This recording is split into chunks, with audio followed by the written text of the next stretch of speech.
Ma tā upu e fasefululima. Ua wala auina kuresa na te lawe ina Israelu. O loo whaapeo na whetalai mai o Yehova i le ua whaauina ia, o kuresa. O le ua ou tau fiolo na 5 tau matau.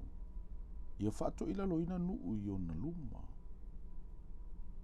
O te talaina fo isuru ngā titi o tupu. E te talaina i o na luma o pui pui vai lua. E le puni tia fo i whai totoa. O a ulava. O te savali antu i o luma. O ufa alau le ina mea maupu e pue. O te nuti ni i pui pui apa me mea. O te ngauia fo i wha mau a mea. O te foa i atu fo i a te oe o loa o loo i le pongi sa. Ma o loa lilo lo i mea na nā. Ina ia e i loa wa ulava o Jehova. O le vala au i lo ulava ingoa.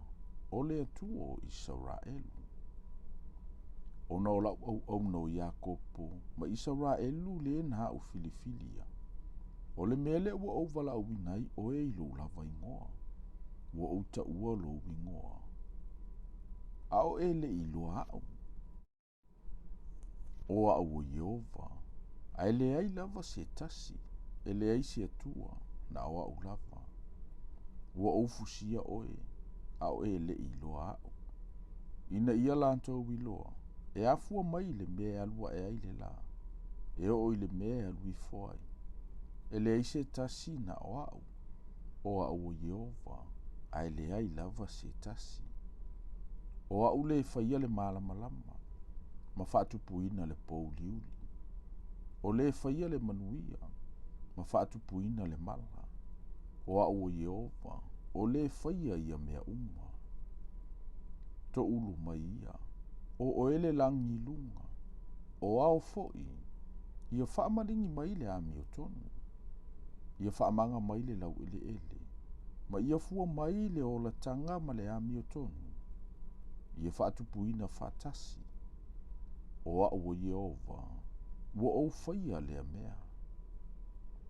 O i talofa i le ua whinau. Ma le na whaia o ia. O le taenga ipu i taenga ipu o le ele ele. Pe whaia tu ea le o mea i le na te ngao si ia. O le a ea en te whaia. Pe whaia tu lau ngā ruenga. Ua le ai ni o na 5. O i talofa i le na te whaia tu i lo na tama. O le a ea ua e whanaua. Pe whaia tu i le whawhine. O le a ea ua e whanau mai. O loo whapeo na whetalai mai o Jehova. Le pa i o Israelu. Ma le na whaia o ia. Whesili mai ia i a te au i mea o le atutupu. Whai mai i a te au i o uatali i. Ma le ngā ruenga o ulima. O a ulava. Na uwhaia le lalolangi. Ma uwhaia tangata o iai. O au. O ulava 5 na fofola ai le langi. Ma upule i au uma o iai. O a ulava. Ua ufa auso ina mai o ia i le ami o tonu. O te whaalau le ia fo i o nā la uma. O ia na te whaatuina la ufai a ai.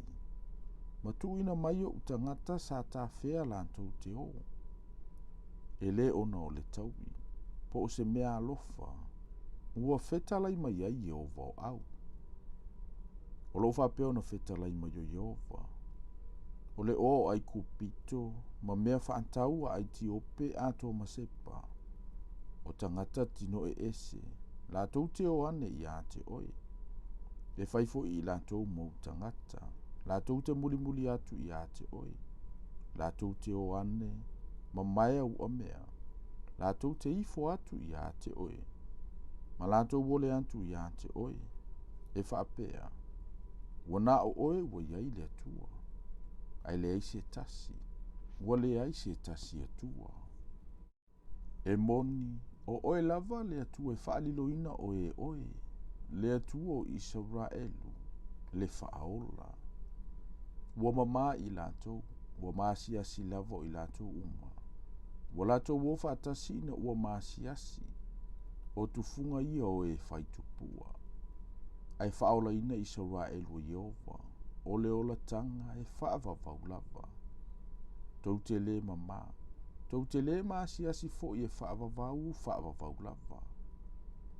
A waulo o whapeo na whetala i mai o Ova, o le na whaia le langi, o ia lava o le atua. O le tufunga o le na whaia le lalolangi, o ia na whaatu mawina. Na ia le whaia fua, na ia whaia, ina ia aina, o au o Jehova, ai le ai se tasi. O te le itau tala whaalilo lilo i se mea pōngi sao le lalolangi. O te le i atu i le whānaua Iakopo, i au tau sa ili fua mai i a te au, o au o Jehova, o le tau tala ma le whaamaoni, o le whaali atu mea tonu. Ia whaaputuputuina, ma ia o mai o tau. Ia whaalatalata whaatasi mai lava, o tau e ua sao mai nu ese. La tau te leiloa, o e tau avele la auolo la tau tupua ua tā. Ma la tau tatalo i le atua na te le mawhai o na whaola. Whaali mai ia, ma ia o tau whaalatalata mai. Ia filifili whaatasi foi i la tau. O ai ea wana whailo maile nei mea mai ana mua. Ua whaalia mai talu ana mua. E le o au ea o Jehova. E le aise tasi atua wana o au lava. O le atua a miotonu. I le male whaola. E le aise tasi na o au. Liliu mai ia ia te au tau te o lai. O tau tulu inga uma o le lalolangi. A wao au o le atua. Ai le ai lava se tasi. Ua au tau tō ia te au lava. Ua mawai antu le upu le umutu e whaamaoni. E le to e foi mai lava. E to atuli mai ia te au atuli vai umalava. E tau tō mai laulau whaiva umalava. E whai mai se tasi. Ua na o Jehova, ua au mawai le amiotonu ma le malosi. E sau o ia ia te ia. Ai mama i lantou uma o e ua ita ia te ia. O Jehova e ta uami o tonuina ai, ma mita ai le whanau uma i Israelu.